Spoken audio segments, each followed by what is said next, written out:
Merci d'être venu au programme. Bonsoir et bienvenue dans ce 19:45 dans l'actualité de ce jeudi. Tension autour de l'installation de Ahmed Aïdara dans ses nouvelles fonctions de maire de Guédiawaye.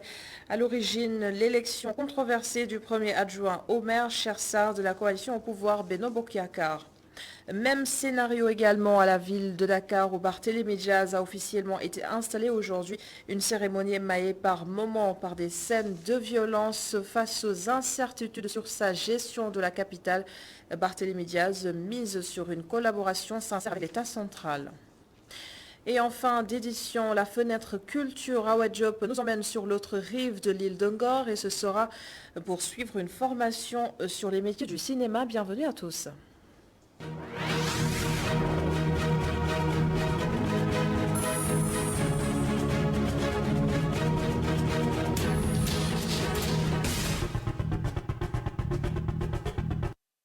Une cérémonie d'installation mouvementée du nouveau maire de Guédiawaye, Ahmed Aïdara. Aujourd'hui, des tensions ont éclaté entre les partisans de Yewwi Askan Wi et ceux de la coalition au pouvoir Benno Bokk Yakaar. Notre reporter Migui Maram Ndiaye suit la séance depuis ce matin. Bonsoir et racontez-nous justement ce qui est à l'origine de ces différends. Bonsoir Adama Anouskaba. Comme vous l'avez dit, la situation reste tendue ici donc au niveau de la mairie de Guédiawaye, où se déroule depuis ce matin la cérémonie d'installation du nouveau maire et son équipe. Ahmed Aïdara a été installé officiellement par le préfet. Il a même proposé la nomination de Malick Gakou comme maire honoraire. Mais le problème Adama est intervenu au moment du dépouillement du vote du poste de premier adjoint au maire. Le candidat de la coalition Benno Bokk Yakaar Chersar était devant le candidat de Yewwi Askan Wi Mor Diaw. Et à ce rythme, le nouveau maire risquait de devenir minoritaire dans le bureau municipal. Et c'est la seule raison évoquée d'ailleurs par Ahmed Aïdara et ses conseillers pour bloquer le déroulement du vote. Ils accusent la coalition Benno Bokk Yakaar de faire un vote électoral. Et le maire Ahmed Aïdara a finalement décidé de lever la séance, mais c'était sans compter avec la détermination préfet de Guédiawaye, Blondin Ndiaye, qui est formel. Il a assuré devant la salle que si Ahmed Aïdara et ses conseillers quittent la salle, c'est le premier adjoint au maire qui a été élu qui va poursuivre la séance. Et depuis, ils sont dans la salle, ils se regardent, mais aucune décision n'a été prise. Une situation compliquée devant les forces de l'ordre Adama. Venus nombreuses, au moins, nous avons compté plus de 10 pick-up, autant pour moi, à l'entrée de la mairie parce qu'il y a une forte mobilisation des citoyens. Des insultes, vous l'avez dit, des bagarres entre côtés, c'est ce que nous constatons depuis ce matin, Adama, ici au niveau de la mairie-ville de Guédiawaye. Merci beaucoup, Migui Maram Ndiaye, pour toutes ces précisions. À noter également que des scènes de violence sont à déplorer aussi lors de la cérémonie aujourd'hui, une cérémonie d'installation du nouveau maire de Dakar. Et Barthélémy Diaz appelle à une collaboration sincère avec l'État central. Les détails, c'est avec Abdourahmani et Seydina Mbaye.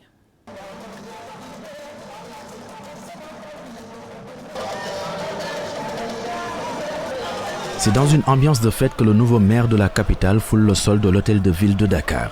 Une cérémonie d'installation aux allures de retrouvailles. Barthélémy Diaz est officiellement installé dans ses fonctions de maire devant son prédécesseur Soham El Wardini, Bamba Fall, nouvel allié du pouvoir, et Abdoulaye Diouf Sarr, adversaire de Barthélémy Diaz aux dernières élections locales.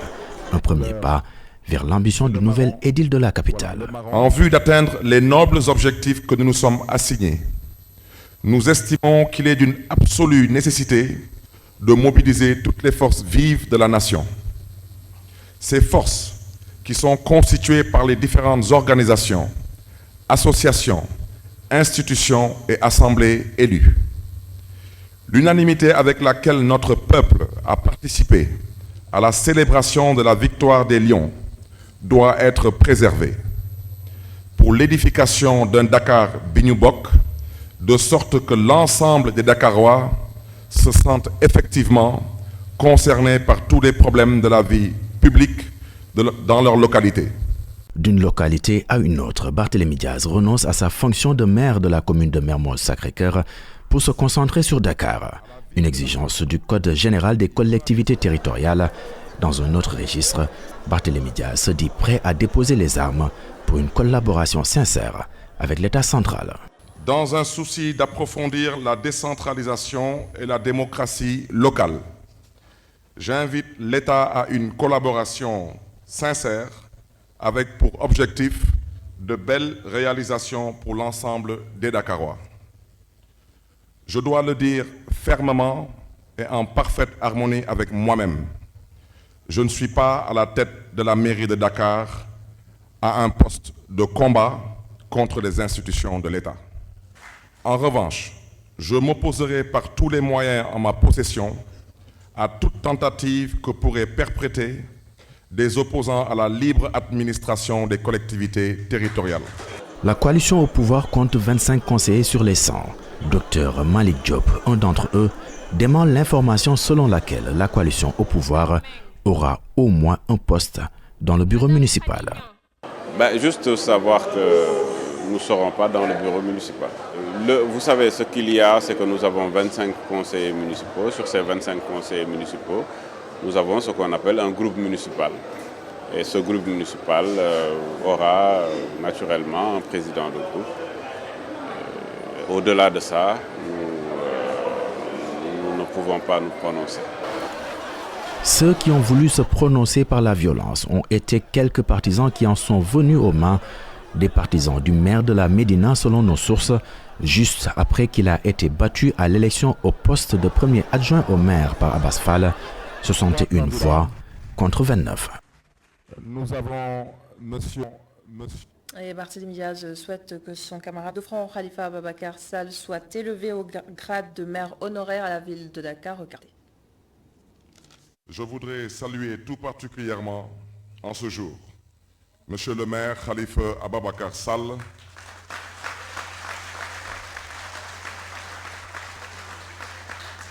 lui réitérer mon amitié, lui exprimer notre joie profonde de le voir ici, parmi nous en cette historique salle des délibérations de la ville de Dakar, ville dont il a été un illustre édile. Il s'agit de retrouvailles pleines de sens pour chacun d'entre nous. À cet effet, j'envisage de proposer au conseil municipal de conférer à M. Khalifa Ababakar Sall par délibération le statut de maire honoraire de la ville de Dakar.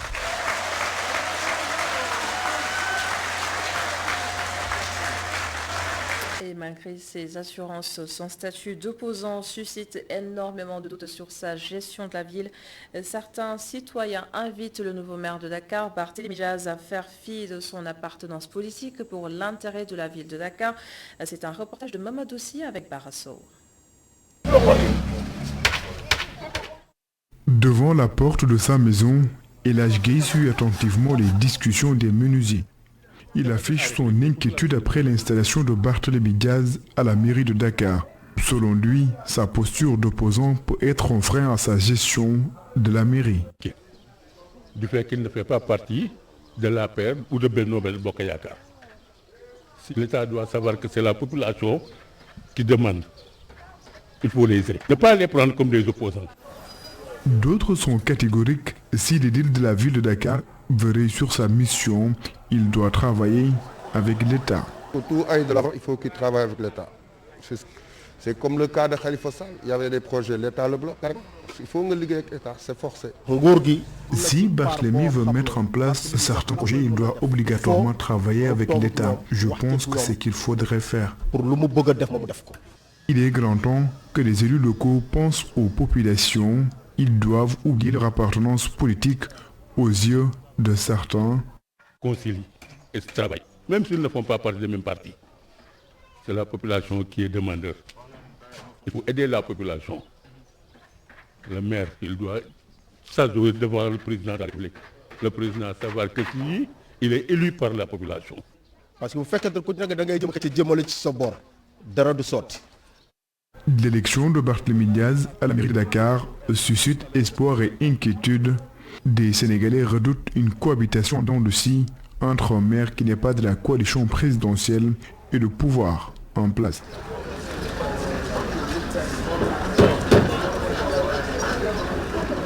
Merci Merci Mamadou aussi pour ce reportage. L'ancien ministre des Finances, Souad Diouf Pape Ousmane Sakho, repose désormais au cimetière musulman de Yoff. Présent à la cérémonie de levée de corps ce matin, l'ancien Premier ministre Mohamed Boun Abdallah Dionne a salué la mémoire d'un aîné, d'un confident et d'un commis d'État. Mme Abdou Gaye Kassé nous en dit plus.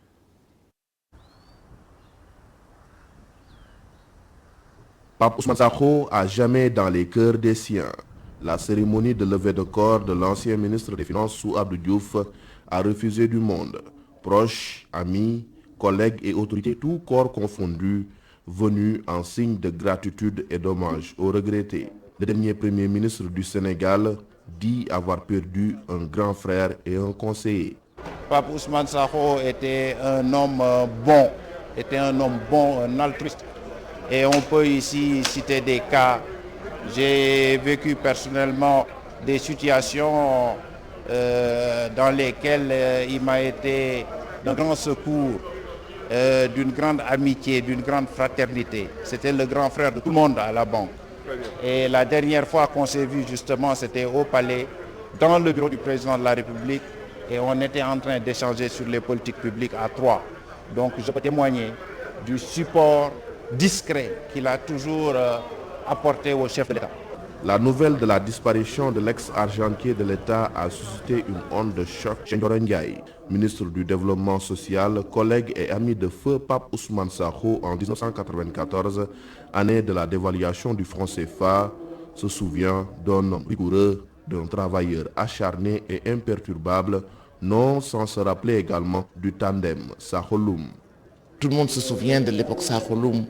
Hein, ils étaient tous les deux. Ils ont formé un tandem extraordinaire auprès de l'ensemble des membres du gouvernement. Moi, j'avais le développement social, donc le panier de la ménagère et en particulier. Et cela m'a beaucoup impressionné. J'ai gardé d'énormes souvenirs et de très bons souvenirs du travail qu'on a eu à faire ensemble. Comme elle, Marie-Louise Correa était également dans le même gouvernement que le défunt. Mieux, cette ancienne ministre de la Recherche scientifique et de la technologie est son amie d'enfance. Elle loue les qualités d'un grand homme qui lui était très proche. Ce qui me lie à Pape Ousmane, c'est surtout des liens d'enfance. C'était un promotionnaire au lycée, on était dans la même classe. Et avec son épouse, qui est une amie d'enfance, on était tous dans la même classe. Il a épousé, on est restés tellement liés qu'on a fini par croire qu'on était vraiment des parents. Nos enfants se considèrent comme des cousins. Et Pape Ousmane, vraiment, c'était plus qu'un frère pour moi. On se parlait souvent, il venait me voir. Il n'y a pas 2 semaines, on s'est parlé. Et il s'inquiétait pour ma santé. Pape Ousmane Sakho aura marqué de son empreinte son passage au ministère des Finances, dont il a hérité du portefeuille de janvier 1993 à juin 1998. Banquier et fin connaisseur de la question monétaire, l'homme est parti comme il aura vécu, dans la totale discrétion. Ce commis de l'État repose désormais au cimetière musulman de Yoff. Et nous parlons de ce drame qui résonne également de l'actualité de cette semaine. Un bijoutier retrouvé mort dans sa voiture à Cambérène. Une agression de plus qui remet en question notre sécurité à tous dans nos rues et dans nos quartiers Marem Ndiaye et Barasso. Un après-midi calme à Nord-Foire. Quelques voitures et motos de temps à autre. Les passants aussi se font désirer. Ici, les cas d'agression sont courants et les populations sont méfiantes de plus en plus. Les malfaiteurs opèrent à n'importe quelle heure de la journée. Dès que je vois un scooter, je fais attention. Il y a trop d'agressions ici. Ils agressent le matin en milieu de journée. Le soir même, nos perruques ne sont pas épargnées. Ce comédien fait le même constat. Il faut juste être optimiste à ses yeux. Nous avons des problèmes de sécurité. Des fois, il y a des agresseurs ici qui volent les sacs des filles et tout. On n'a pas le choix. Des fois, on sort, on arrive tard même. Mais bon, il y a Dieu qui faut. C'est le bon Dieu pour nous protéger. Plus loin, nous rencontrons un Sagueï. Il nous raconte une scène d'agression dont il a été témoin. Moi, l'autre jour, à 17h, j'ai rencontré des gens qui étaient 3 personnes sur un scooter Ils ont subtilisé le portable de quelqu'un qui, en pleine rue, en plein jour, avait son téléphone en main, collé à l'oreille. Ils l'ont subtilisé le téléphone et enfin, ils sont repartis. Donc, moi, je crois que le problème revient à l'État. Il ne s'agit pas de garder les prisonniers dans les prisons et de les libérer après, mais d'en faire un autre usage ou savoir faire quelque chose pour éviter ça, parce que personne n'est en sécurité, c'est partout à Dakar.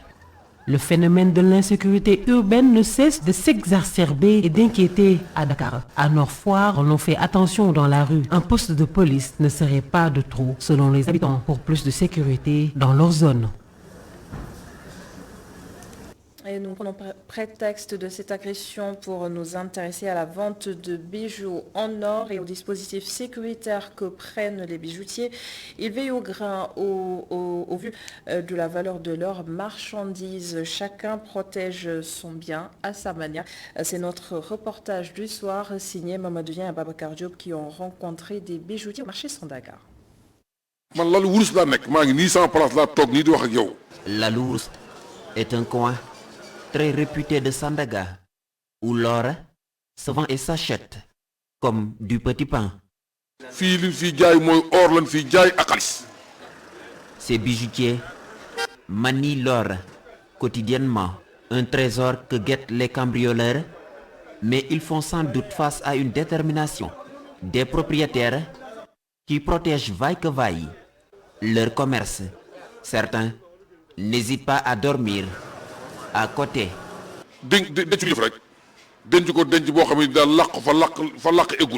Je garde soigneusement mon or. Je fais aussi très attention.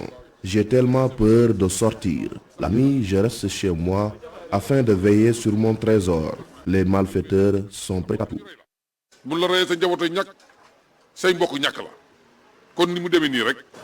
L'insécurité devient de plus en plus alarmante. Mais pire encore, dans le secteur de la bijouterie, selon ce bijoutier, ils font face à des scènes de cambriolage récurrentes. L'insécurité est beaucoup plus notoire dans notre secteur. C'est tout le temps des cambriolages. Parfois, des bijoutiers sont piégés par des malfaiteurs qui emportent leur fortune. Il y a vraiment un manque de sécurité ici.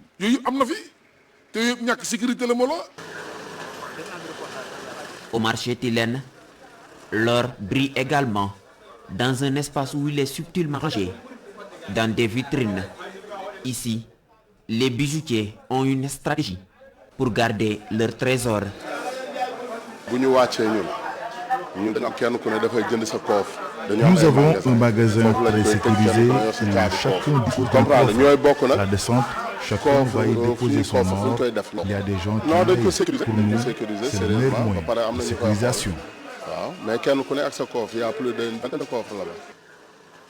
À Sandaga comme au marché Tilène, les bijoutiers sont sans cesse soucieux de la sécurité de l'or qui se trouve entre leurs mains. Quotidiennement, un trésor qui génère des fortunes et attire également les cambrioleurs. Tout autre chose maintenant, l'engagement des femmes dans l'armée est encore timide, mais les initiatives ne manquent pas pour changer la donne. Des femmes officiers des forces de sécurité issues de l'espace CEDEAO portent le combat. Elles ont entamé une campagne de sensibilisation dans les écoles du Sénégal pour le moment et incitent les jeunes filles à s'engager dans les métiers de l'armée. Et c'est Babacar Seck qui nous en parle. Afin de promouvoir l'intégration des femmes dans les forces de défense et de sécurité, le réseau Paix et Sécurité pour les femmes dans l'espace CEDEAO s'est arrêté au lycée moderne de Rufisque pour susciter des vocations chez les filles. Elles ont toutes dit qu'elles sont intéressées par ce métier parce qu'il y a des opportunités. Leur faire savoir qu'il y a des opportunités, des ouvertures. Elles peuvent être pilotes, elles peuvent conduire, manipuler des avions, elles peuvent être, dans la marine. Vous avez vu, quand on a inauguré le terre, c'est une dame qui était aux commandes. Et ça fait plaisir. Donc, nous avons obtenu tout ce travail, c'est grâce, il faut le dire, au programme sur la scolarisation des filles et leur maintien à l'école, mais aussi les programmes du gouvernement qui encouragent les filles à aller vers les matières scientifiques, Toutes celles qui sont là sont des universitaires. Elles sont allées jusqu'à l'université avec un master 2 en droit ou bien en paix et sécurité pour faire les concours au niveau de l'armée, au niveau de la douane et de la police. Donc c'est ce que nous voulons susciter. Venus écouter le discours des femmes officiers des forces de sécurité, certaines élèves séduites se disent prêtes à s'engager dans l'armée. Nous avons été séduites par leur tenue. Déjà, elles dégagent une assurance que nous ne pouvons pas expliquer. Déjà, leur tenue, ça représente le Sénégal, ça représente les femmes en général. Donc, voir des femmes militaires, des femmes de la police en tenue, ça fait vraiment quelque chose. Déjà, elles ont aussi parlé. Donc, nous avons été séduites par leur discours. Ça a été vraiment intéressant et je crois que plusieurs d'entre nous vont se présenter, vont vouloir se présenter pour accéder au métier. Cette tournée entre dans le cadre du programme piloté par le RESPACO et le projet canadien Voix et leadership des femmes avec l'accompagnement des femmes officiers des forces de sécurité. Le SEM commune de Kédougou et le SEM Kandialang de Ziguinchor vont représenter le Sénégal au premier championnat d'Afrique de football des champions scolaires à Kinshasa. Ils ont reçu le drapeau national des mains du ministre de l'Éducation et voici le message de Mamadou Talla à ces jeunes élèves. A été organisé le 11 et 18 décembre 2021, le championnat scolaire panafricain ayant impliqué des équipes masculines U16 de nos 16 académies en garçons et 18 équipes féminines des académies de Dakar et de Ziguinchor. À l'issue des compétitions, les établissements des CM commune 2 de Kédougou en garçons et Kandialang de Ziguinchor en filles sont déclarés champions du Sénégal et vont représenter notre pays. Et vont représenter notre pays à la Coupe d'Afrique des champions scolaires, prévue à Kinshasa du 17 au 21 février 2022. À vous, voyants, enfants et élèves, je vous confie le flambeau de la victoire, ainsi allumé par vos aînés, et vous demande de représenter l'école et le peuple sénégalais tout entier à cette Coupe d'Afrique des champions scolaires qui est une première dans l'histoire depuis la grande relance des activités de sport scolaire intervenues en 2015. Et on se rend maintenant à Mbobos. Les opérations de recensement des impactés sont en cours. Près de 2000 personnes doivent quitter les lieux et pourtant elles gagnent leur vie dans cette décharge. Ces récupérateurs, pour la plupart, saluent le projet de réhabilitation de la décharge de Mbobos mais ne veulent pas être sacrifiés. Pape Ibrahim Andja et Sidignan.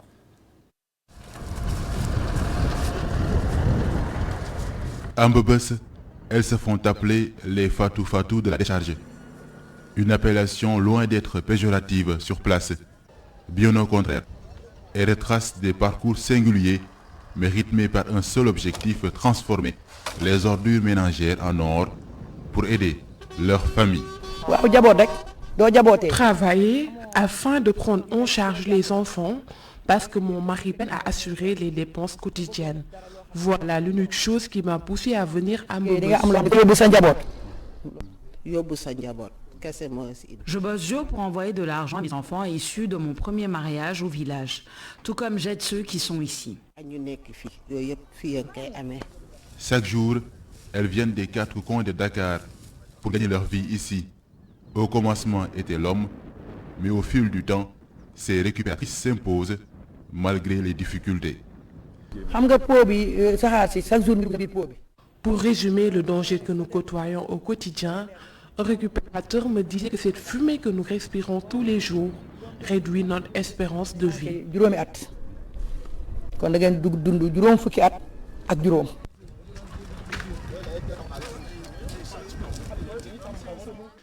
Dans une perspective de réhabilitation de la décharge, l'État a initié le projet de promotion de la gestion intégrée et de l'économie des déchets solides.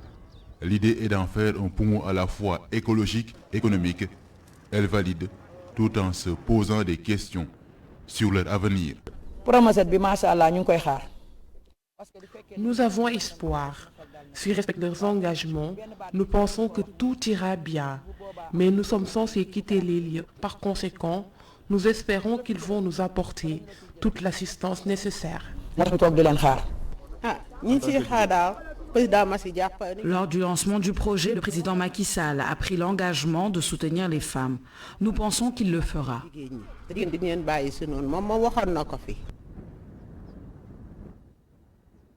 Mbebes est un monde à part, a-t-on l'habitude d'entendre.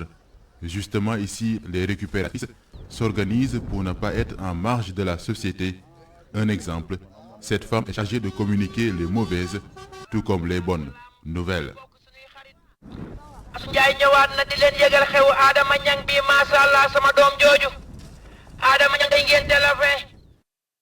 En plus bref, Macky Sall participe à Bruxelles à son premier grand rendez-vous comme président en exercice de l'Union africaine. Le chef de l'État prend part au 6e sommet entre l'institution continentale et l'Union européenne. Le rendez-vous devrait réunir pas moins de 80 chefs d'État et de gouvernement, dont la moitié en provenance d'Afrique. À noter également le financement de la croissance, la sécurité, la santé, la transition énergétique, l'éducation, les migrations, entre autres problématiques, constituent les thèmes au menu.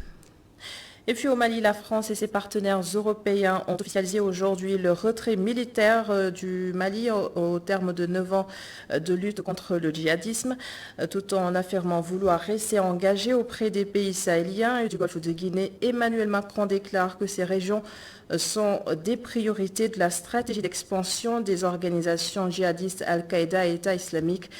Pour rappel, quelques 25 000 hommes sont actuellement déployés au Sahel, dont environ 4 300 Français au Mali dans le cadre de l'opération Barkhane. Selon l'Elysée, et le pays accueille aussi 15 000 soldats de l'ONU au sein de la MINUSMA. La suite du journal.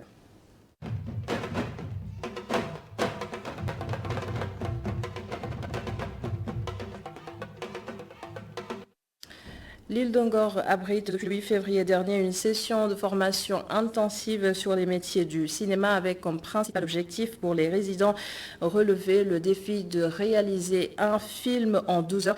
Awa Diop et Augustin Mandan ont traversé l'île pour justement aller à la rencontre de ces aspirants au métier du cinéma. On les suit.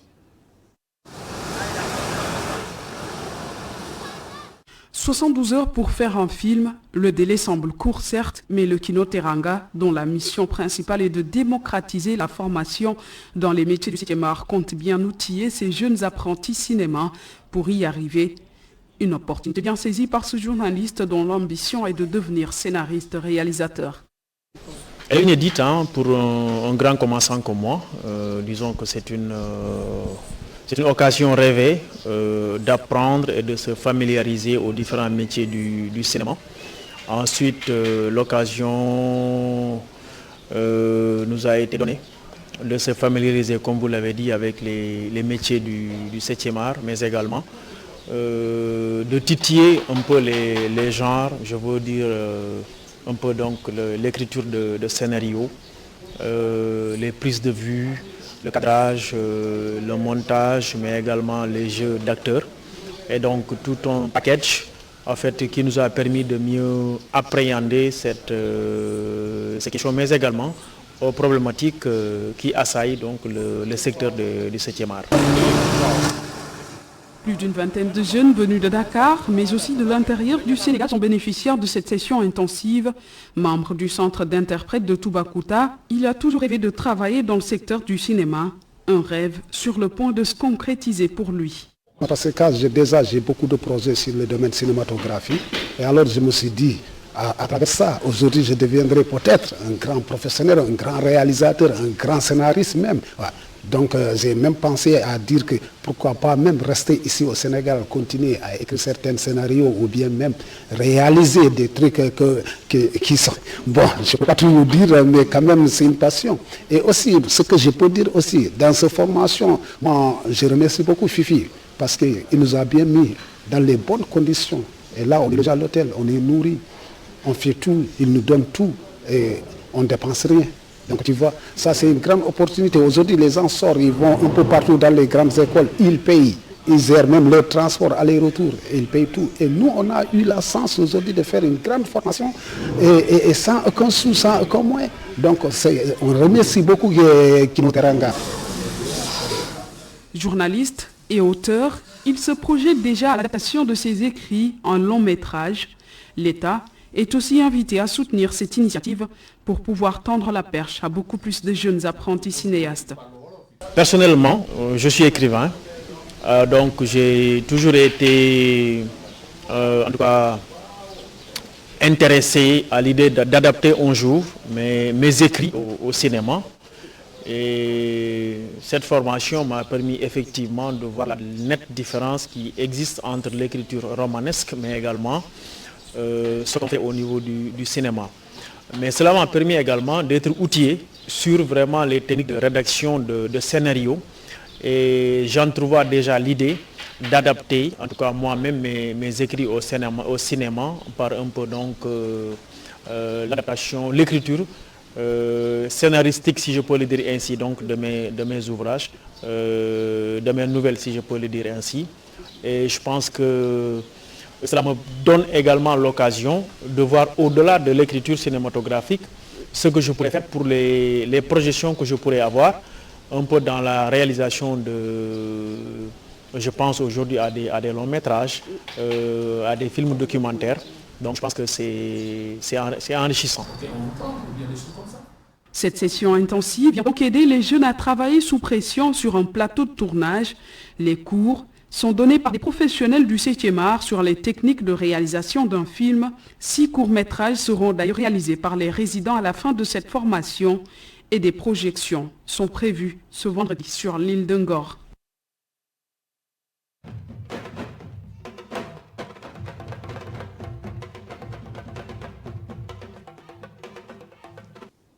Awa Diop sera avec vous demain et le reste du week-end pour le 19h45. Merci d'avoir suivi ce journal. Merci à l'ensemble des équipes en régie et bonne suite des programmes sur ITV.